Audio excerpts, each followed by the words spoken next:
Ok, entonces vamos a tener un nuevo video sobre este viaje, la química de los polímeros. Bien, entonces nos hemos quedado acá en el almidón. Sí, después pues vamos a entrar un poco más en detalle del almidón ya como material. Vamos a ver que tiene ciertas estructuras, sí, al igual que la celulosa, sí. El almidón también posee varias estructuras, sí, que podemos ir mencionando. Ahorita solo recordemos que posee enlaces alfa 1,4 glucosídicos. ¿Sí? Esto lo que logra es que tengamos una estructura, ¿sí? Parecida a, como quien dice, una espiral. Sí, eso pues nos va a hacer capturar agua, lo hace mucho más hidrofílico, ¿sí? Que la misma celulosa inclusive. Sí, entonces obviamente trabajar con almidón pues es muy interesante. El problema siempre va a ser el dilema ético, ¿no? De si es correcto usar la comida, ¿no? Dado que mucha gente muere de hambre y todo esto, ¿no? Que se sabe. Sí, entonces es correcto quitar comida para experimentar. Sí, entonces ahí dejo ese dilema, pero sin embargo, pues sí, sí, sí lo hemos usado, no necesariamente eh, pues tenemos que quitar la comida a la gente. Ya se han ideado formas en la cual, digamos, del agua, ¿sí? Que sale del arroz, de las papas, ¿sí? Se ha ido recuperando almidón, ¿sí? De desecho. Entonces, el almidón es muy, muy, un muy interesante material, pero habría que saber cómo tenerlo como una fuente, ¿sí? Para evitarnos ese dilema ético. Sí, la quitina, que también vamos a hablar después del quitosano, sí, digamos lo mismo, un biopolímero bastante interesante. Si ustedes ven, se encuentra en los crustáceos, sí, el camarón, el cangrejo, las cucarachas, sí, etcétera. Y cuando lo desacetilamos tenemos quitosano, que también vamos a tener una parte del curso para el quitosano. Aquí estaría el quitosano. Vean, el quitosano pues puede estar desacetilado totalmente, sí que es muy difícil, pero con vía, digamos, uno podría tener todas las cáscaras de camarón, por ejemplo, sí, retirar las proteínas, sí, retirar un poco el carbonato de calcio y obtener el almidón, sí, es un procedimiento bastante sencillo, ¿sí? Y que se puede lograr. Entonces, si ustedes ven, pues es una poliamida catiónica. Sí, eso hace que para hacer films de almidón, ustedes solo tengan que disolver el quitosano en ácido acético, le agregan un poco de glicerina, ¿sí? Lo colocan en alguna especie de molde, ¿sí? Lo pueden meter al horno o se puede secar pues simplemente a temperatura en el sol, digamos, y ustedes obtienen una película de quitosano, ¿sí? Esas películas pues pueden ser bastante interesantes, ¿sí? Dependiendo qué usos, la mayoría pues lo usa para fines biomédicos, ¿sí? Podemos tener también al quitosano, ¿no? Y lo podríamos hacer algún blend, ¿sí? Con alguna arcilla, ¿sí? Para purificación de agua, etcétera, ¿no? Esas son ideas que se pueden hacer con quitosano, bastante, bastante factibles, ¿sí? Y bastante sencillas, ¿sí? Entre comillas, solo habría que experimentar un montón, pero la idea es simple, ¿no? No es algo elaborado, no es una reacción que tengamos que hacer. Solo es ir probando, probando, probando hasta tener lo que nosotros queremos. O sea, es mucho trabajo, pero no se requiere mucha química más que paciencia, ¿no? Entonces, lo interesante es que podemos adherirlo a ciertas superficies, ¿sí? Puede quedarse con metales, ¿sí? Por ahí podemos ver un experimento que hizo un químico, ¿sí? En Corea llamado Jason Marroquín, ¿sí? Aquel pues hizo algo con quitosano y metales, ¿sí? Y podemos colocar funciones químicas, porque si ustedes observan, yo tengo aminas libres, ¿sí? Las aminas, ustedes saben que yo le agrego un carbonilo, tengo una base de Schiff. Esa base de Schiff puede reaccionar con varias cosas, ¿sí? Inclusive, pues podríamos aquí tener eh, algo para polimerizar después, por ejemplo, una benzoxacina, ¿sí? Etcétera, ¿no? Cosas así bastante interesantes. Bien, este es el trabajo que les decía de Jason, ¿sí? Aquel pues agarró quitosano, ¿sí? Y hizo un nanocompósito, se llamaría esto. Sí, después vamos a ver un poco los compósitos, los simples que yo sé hacer. Y pues eventualmente yo prácticamente lo puedo hacer de cualquier cosa. Digamos acá, noten que no estoy, la idea de un compósito es que no genero enlace químico. ¿Sí? Es como un blend, es como qué sé yo, como la mezcla de cemento, ¿no? Entre arena, agua, ¿sí? Ahí pues no hay mucha reacción química, ¿no? Sino hay, digamos, una sinergia cuando yo agrego los materiales, ¿no? El piedrín, la arena, el cemento, el agua, ¿sí? Y los mezclo, ¿sí? Yo tengo una sinergia de un nuevo material. Siento esto es muy parecido. Yo tengo el quitosano, tengo magnetita, ¿sí? Que sería esto, una nanopartícula de magnetita. Sí, estas son fáciles de hacer también. Hay una receta sencilla de cocina, ¿sí? Que se usa hierro y después ustedes pueden agarrarlos con un imán, ¿sí? Las nanopartículas. Entonces es algo más o menos sencillo, ¿sí? Hay recetas de cocina para nanopartículas de magnetita. Sí, desde luego hay que experimentar, desde luego no, si lo van a hacer, pues no es solo de agarrar, como cuando uno hacía en orgánica, ¿no? Que agarraba el procedimiento y lo probaba a hacer una semana, pues aquí sí habría que probar a hacerlo una vez, dos veces, tres veces, hasta tener bien dominada la técnica, sí, ese es mi consejo. Pues aquí cuando estamos aprendiendo, pues a veces no salen, ¿verdad? Pero ya cuando se investiga, ¿verdad? Es cuestión de paciencia. Bien, entonces aquí está, si ustedes ven, siempre aquí tenemos el quitosano, ¿no? Si ustedes ven, solo el quitosano pues tiene cierta resistencia o cierta flexibilidad. Vean acá, aumenta, ¿sí? Digamos, que sería la capacidad de resistencia, ¿sí? Pero vean, el material se quiebra, ¿sí? A cierto porcentaje que yo lo estiro. Si ven el quitosano es mucho más dúctil, pero poco resistente. Entonces acá estamos aumentando la resistencia, que es bastante bueno, ¿sí? Todo depende para qué quiero el material, ¿sí? Si yo no lo voy a estirar mucho, ¿sí? Prefiero que aguante cierta presión, ¿sí? A que no se rompa, ¿verdad? Porque no va a aguantar la presión que yo necesito. Entonces, ojo con eso. Y acá tenemos nuevamente un poco de lo que hablábamos. Ustedes me mencionaban que lo de molde no quedó muy claro. Entonces, veamos ahorita un poco la síntesis de proteínas, ¿sí? Que es otro biopolímero que podría ser interesante, ¿no? Para tenerlo en cuenta. Igual, el mismo dilema ético que con el almidón, ¿sí? Lo bueno de la celulosa es que no lo comemos, ¿no? Entonces, por eso, pues hay mucha gente trabajando celulosa. Almidón hay un poco menos, ¿sí? O bastante menos por ese dilema ético que existe. Bien, entonces tenemos un poco de molde. Entonces pensemos en los sintones.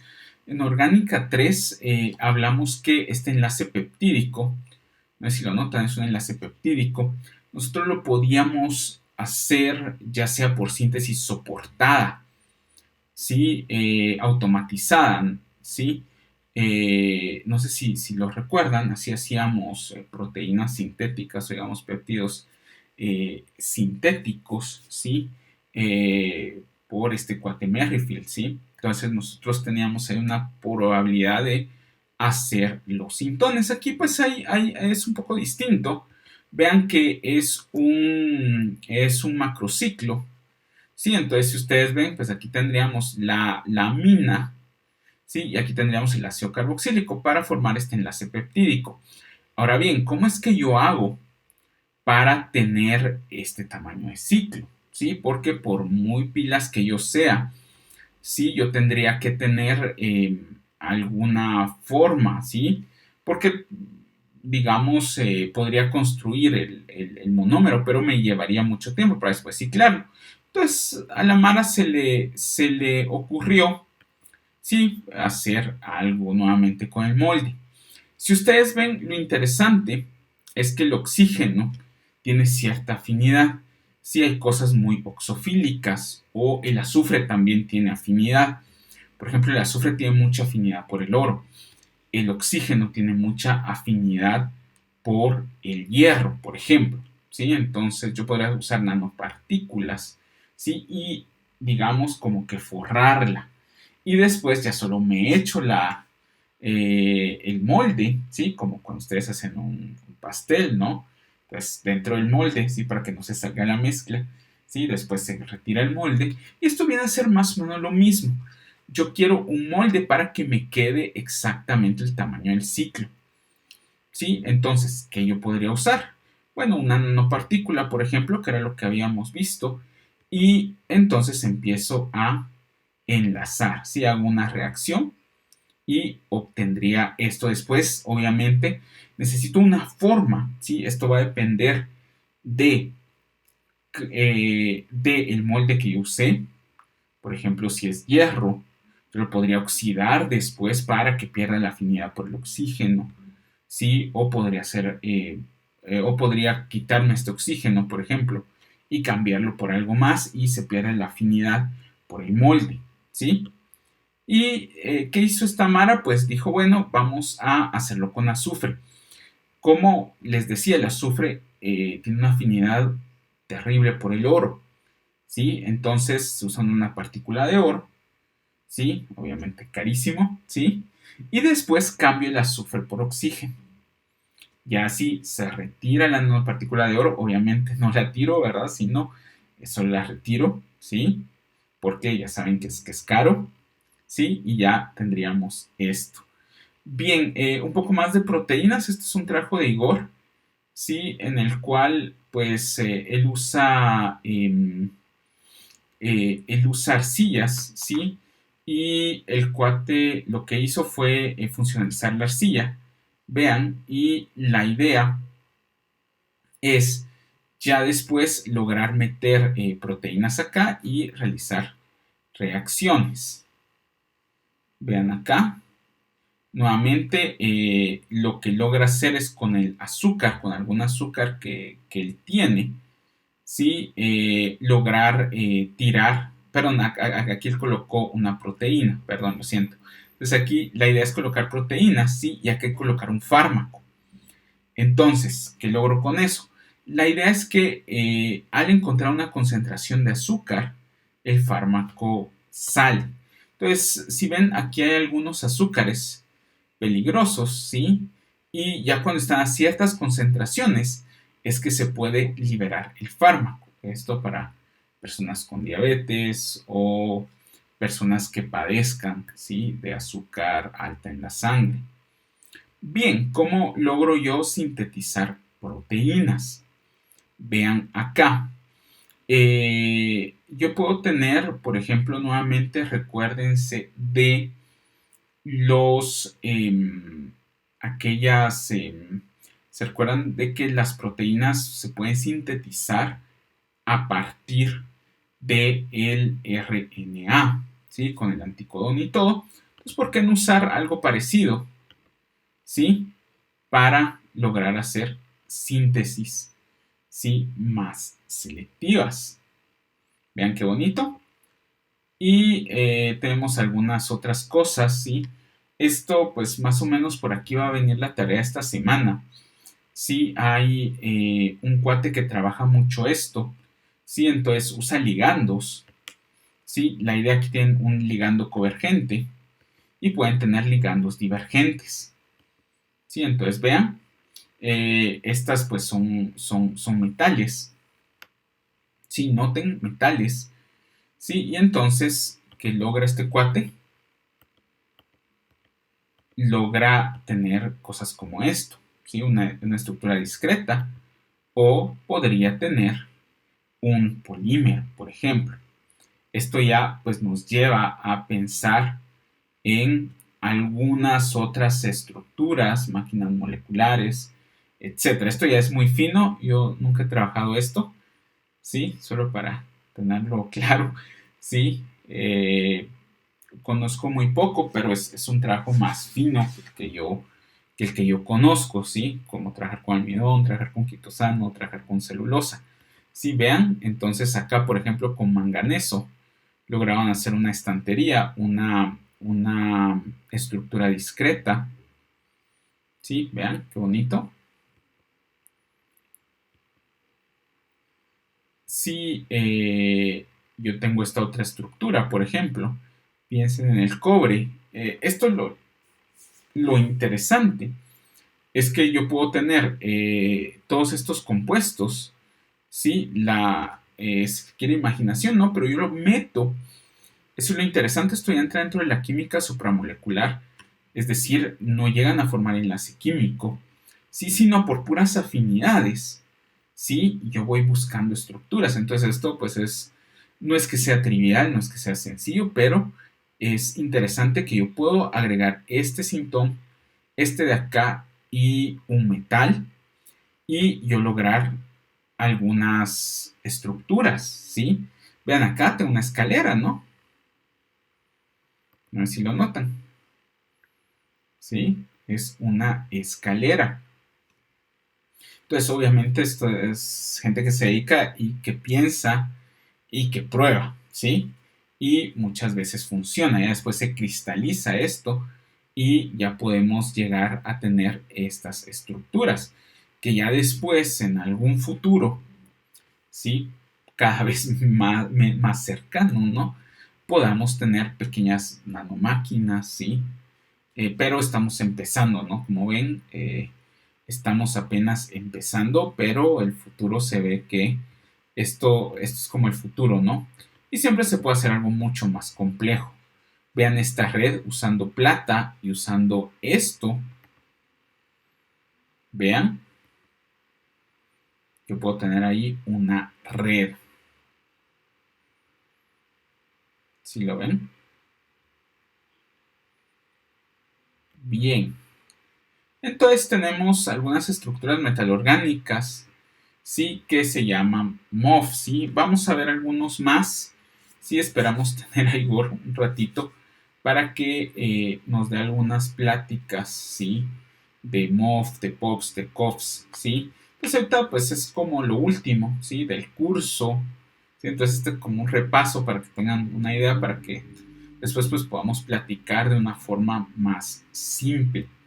Sí, entonces vean, tenemos los MOF, sí, de esto, recuerden que es el último punto del programa, todos estos materiales, y está hecho por este profesor, sí, de la Universidad de California en Los Ángeles, sí, Omar Yagi, sí, un gigante, sí.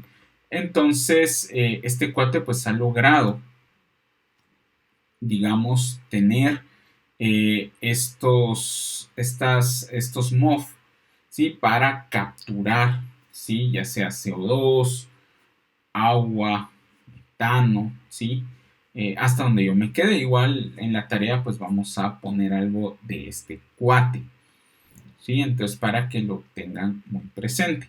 Entonces, donde me quedé en mi lectura, digamos, él ya puede tener, digamos, por cada gramo de material, él puede tener una como superficie, un área superficial de 5.600 metros cuadrados. Eso es un montón. ¿Sí? Piensen en 5 kilómetros cuadrados, ¿sí? Y todo lo que quepa en esa superficie de 5 kilómetros cuadrados, él lo puede tener en un gramo de su material, ¿sí?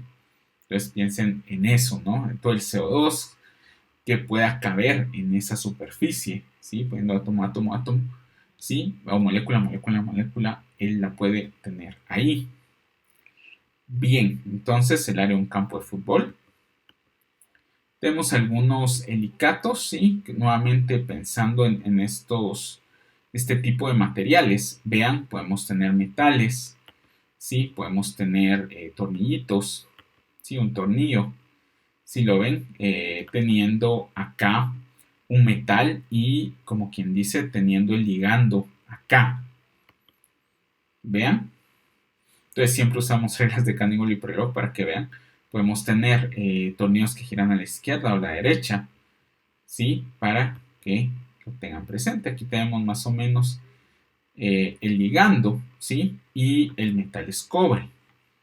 Entonces podemos tener acá ligando y acá arriba otro y lo podemos meter como si fuera un tornillito.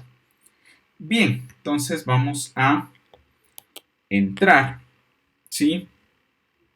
A un tema, ¿sí? Que sería un poco ver, antes de irnos al análisis térmico, desde luego, pero previo al análisis térmico, pues vamos a tirar algunas dudas que ustedes tenían, como lo de molde, o si ustedes quieren que expliquemos algo más de esto básico, más a profundidad, lo tendríamos la otra semana para ya pasar a la parte de análisis térmico, ¿sí? Que es otra unidad, ¿sí? Dentro de nuestro curso. Bien, pero para entender esa unidad, ¿sí? Tenemos que hablar un poco de las fases de un polímero, ¿sí? Porque esto es algo que nos interesa mucho a los o le interesa mucho a los que hacen, o a veces hacemos, ¿no?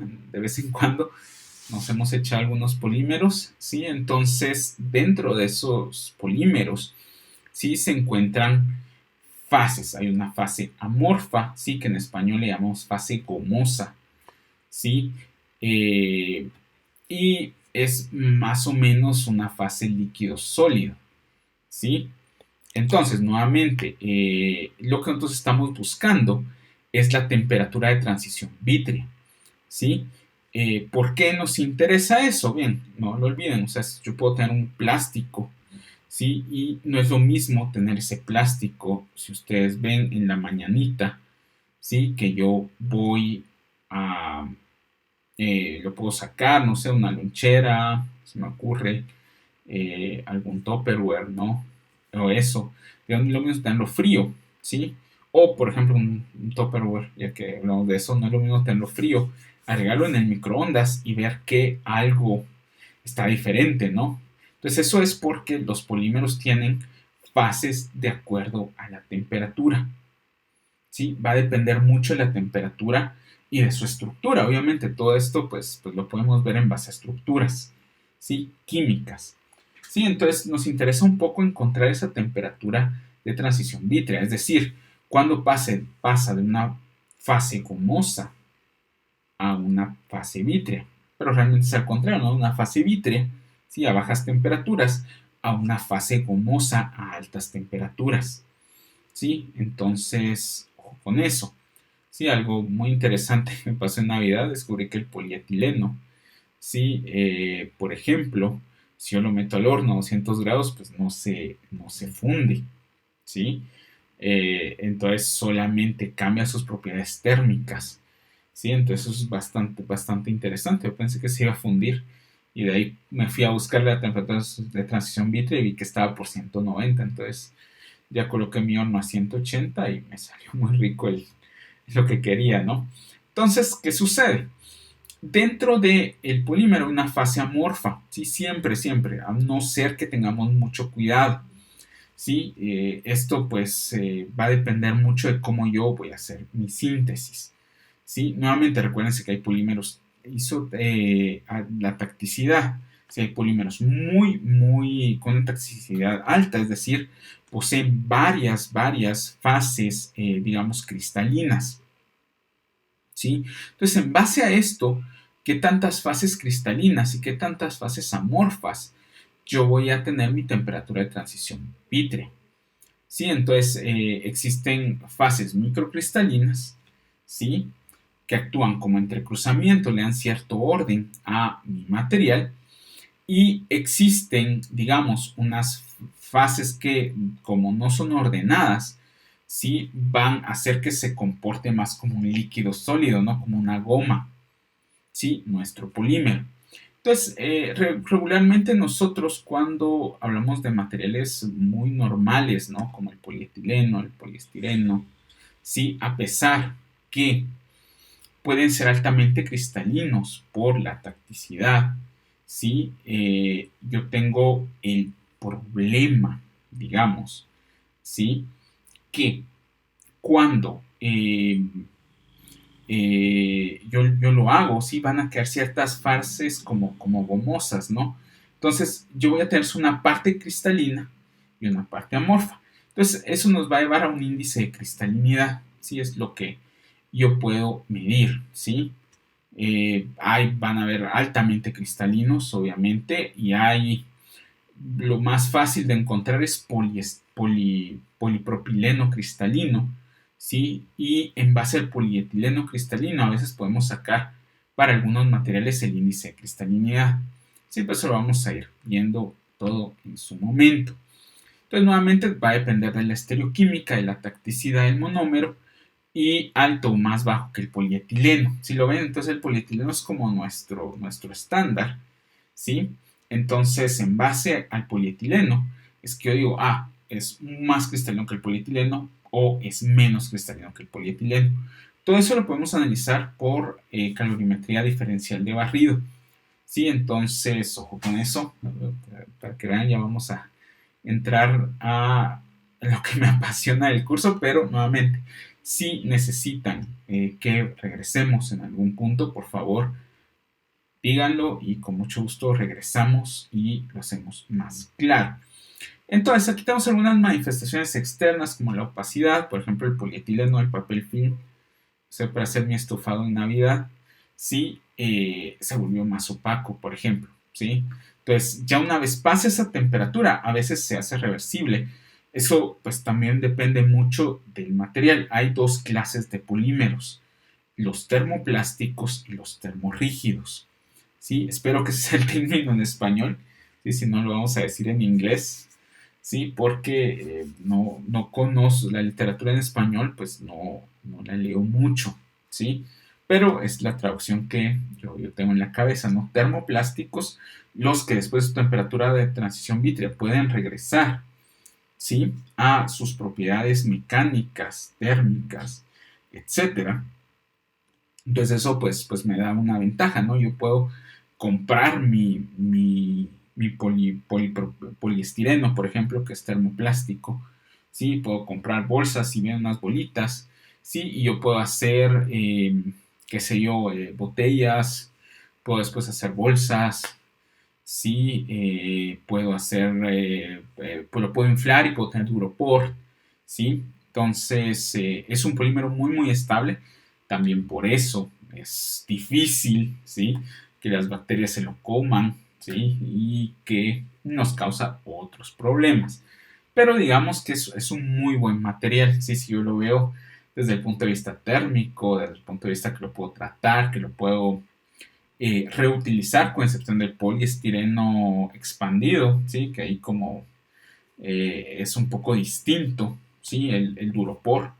Duropor tiene ese problema, ¿sí? De reciclaje también, que si quieren pues podemos tratar un poco de eso, que eso use un poquito también, ¿sí? Si quieren tratar un poquito de esto.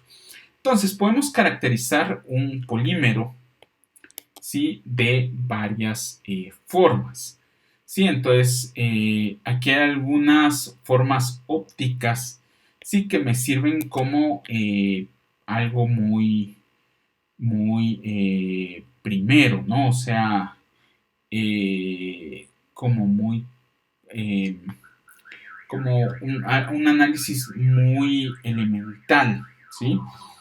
Entonces puedo usar UV-Vis, infrarrojo cercano, puedo usar Raman, puedo usar microscopía óptica, puedo usar microscopía electrónica de barrido, por ejemplo. Puedo usar sobre todo infrarrojo, ¿sí? Etcétera. Entonces puedo usar varias cosas, ¿sí? Para caracterizar los polímeros, ¿sí? Lo que yo más conozco es el infrarrojo, ¿sí? El cual pues nos da bastante idea de qué polímero es el que estamos trabajando. Por ejemplo, la celulosa, aquí tenemos, tiene esta forma muy característica, la vamos a ver como un caso 1, ¿sí? De varias cosas que le podemos hacer o cómo la podemos analizar. Entonces, noten que la celulosa, esto sí lo usamos en una celda de KBR, ¿sí? Ahora, si uso ATR va a ser un poco distinta, ¿sí? No va a ser tan pronunciada, ¿sí? No voy a tener una transmitancia, ¿sí? De 20 más o menos acá. Pero noten que lo podemos observar acá y en las huellas digitales, en esta parte. Sí, esas dos bandas son las que a mí me van a indicar más si es celulosa o no es celulosa. Esto pues puede ir variando, ¿sí? Dependiendo eh, la cristalinidad de la celulosa, igual este puntito de acá. Sí, pero eso ya es alguien que de verdad trabaje celulosa, sí, va a poderles decir, ok, solo con ver esto, sí, qué polimorfo tiene, sí, y digamos con ver esto, sí, también un poco esa parte de polimorfismo, pero tampoco es algo muy concluyente, sí, pero ayuda bastante. La verdad, el infrarrojo nos ayuda un montón. Ahí se nota que es celulosa, sí, yo lo noto, que no lo he trabajado tanto, sí, pero lo noto. Entonces, digamos que podemos tratar con eso, pues podemos tratar biomasa. Sí, entonces yo, por ejemplo, podría tener, este es un caso un poco interesante, ¿sí? Yo podría tener de la biomasa, digamos, yo tengo tres materiales, ¿sí? Que yo podría, que a mí me interesa un poquito, ¿sí? Digamos, uno es celulosa, el otro es lignina y lo otro es hemicelulosa. Hemicelulosa he visto muy poco publicado, pero no quiere decir que, no, que la Mara no esté trabajando. Lignina y celulosa es lo que más la Mara trabaja. ¿Sí? La celulosa por su alta cristalinidad, ¿sí?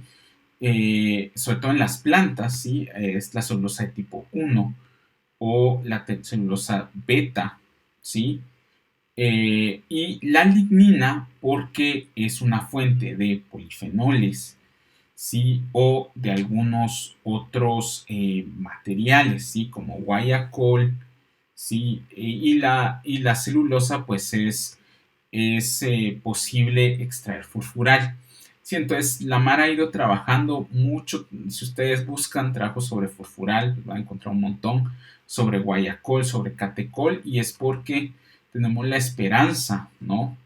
Que en un futuro pues vamos a poder tener de estas dos fuentes, sí, cantidades realmente grandes, sí, de furfural, guayacol, catecol, hidroquinona, sí. Entonces, mucha gente trabaja eso, sí, para poder como darle esperanza, sí, a la humanidad, ¿no? Que vamos a tener una fuente, ¿sí? Renovable de estos materiales.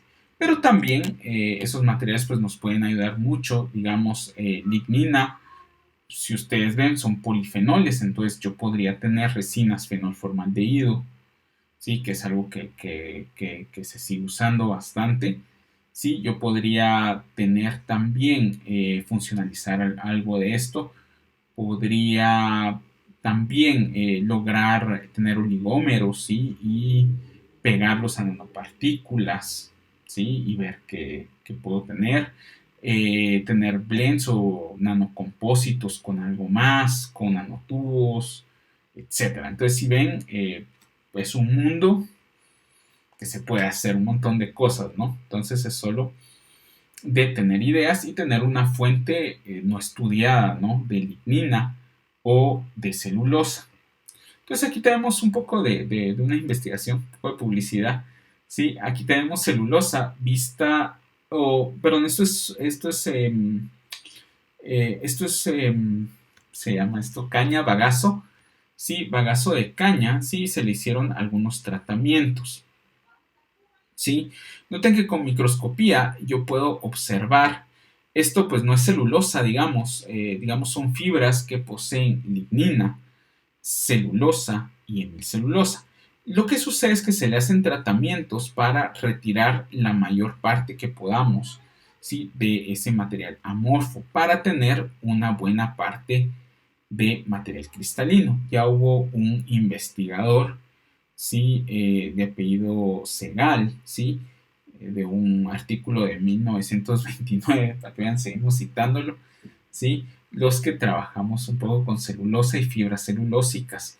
¿Sí? ¿Por qué? Porque en base a eh, una división que lo podemos ver después, ¿sí?, yo puedo tener el índice de cristalinidad, ¿sí?, de una fibra celulósica.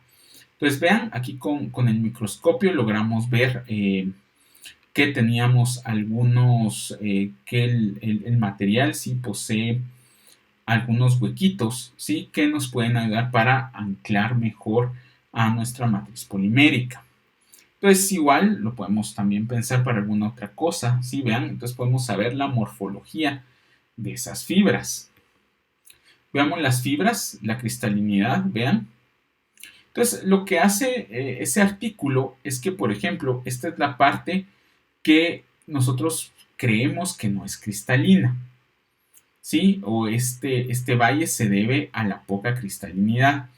Y este plano cristalográfico que yo le he puesto 002, ¿sí?, ese plano cristalográfico en la celulosa, realmente es muy sencillo lo que se hace. Se divide esto dentro de esto y se multiplica por 100. Obviamente, mientras más grande sea esto y más pequeño sea esto, el índice de cristalinidad va a ser mayor, ¿sí? No, entonces, perdón, se divide esto y la suma de esto y esto, ¿sí? La idea es, obviamente, si es 1 es porque esto es 0 y esto es el 100%, ¿no? Entonces, así es un índice de cristalinidad, se multiplica por 100 después y obtendríamos el material mayormente cristalino. Si ustedes ven, es el azul, ¿sí? El material mayormente cristalino, ¿sí? Los demás pues pueden haber más bajos, ¿sí? Esto pues son unidades arbitrarias, entonces no le prestamos mucha atención. Entonces lo que nos interesa es ver la relación entre este y este. Pues así nosotros encontramos el índice de cristalinidad de las fibras celulósicas. Sí, es una forma sencillita. Sí, desde luego, hay otras formas, sí, porque obviamente, si citando a alguien de 1929, a mucha gente no muy le gusta. Entonces, hay otras formas matemáticas, hay gente que usa, por ejemplo, programas matemáticos, sí, y por ejemplo agarran acá una parte, al final, para quien estudia rayos X, ¿sí? Regularmente esto se ve como eh, curvas entre lorentzianas y gaussianas, ¿sí? Entonces se parece más a una lorentziana, se parece más a una gaussiana, es una mezcla de ambas. Entonces aquí regularmente la Mara viene y tira una curva gaussiana, ¿sí? Y acá tira otra curva, ¿sí? Y entonces busca el área, por ejemplo, es otra forma de sacar el índice de cristalinidad, etcétera. Hay una forma por infrarrojo también, que aquí la podemos ver. Vean acá, tenemos, aquí había algo que, por eso le propuse a Lester su tema de tesis, ¿sí? Digamos que yo me había fijado que ya se encuentra, se empieza a observar, digamos, otro polimorfo, ¿sí? Ya cuando la concentración de base es muy fuerte. Entonces eso se puede observar acá. Si ven, acá ya no vemos este plano cristalográfico, si lo empezamos a ver con más base, por ejemplo. Entonces aquí estamos en los índice de cristalinidad. Vean, este sería el mayor, 61, ¿sí? Y aquí estamos en el tamaño aparente del cristalito, ¿sí? Que nuevamente se puede sacar por infrarrojo. Aquí tenemos algunas, esto también, perdón, esto se puede sacar esto se saca por rayos X y esto se puede sacar por infrarrojo. ¿Sí? Noten que al tenerlo nuevamente esto pues es coherente, ¿sí?, con lo que ya se había observado. ¿Sí? Entonces es solo para comprobarlo. Vean acá, esto pues es más o menos para ver si por ejemplo, qué tanto se degradaba, ¿sí? Ese bagazo de caña. Sí, entonces se puede sacar la segunda derivada. Para que vean que el infrarrojo pues tiene sus cosas interesantes, ¿sí? Vean acá, por ejemplo, se puede saber si se acetiló una fibra, ¿sí? De celulosa nuevamente, ¿sí? Vean, entonces ahí se puede observar que sí hay acetilación. Y en base a esto, pues yo intenté descubrir, ¿sí? Qué tanto se había acetilado. Sí, hubo una publicación, ¿sí? Con infrarrojo, ¿sí? Que les decía que podían ustedes encontrar qué tanto se había logrado acetilar una fibra de caña. Sí, entonces eso pues está bastante interesante. Entonces, como ven, el infrarrojo es tal vez de las herramientas más poderosas, sí, que nosotros tenemos.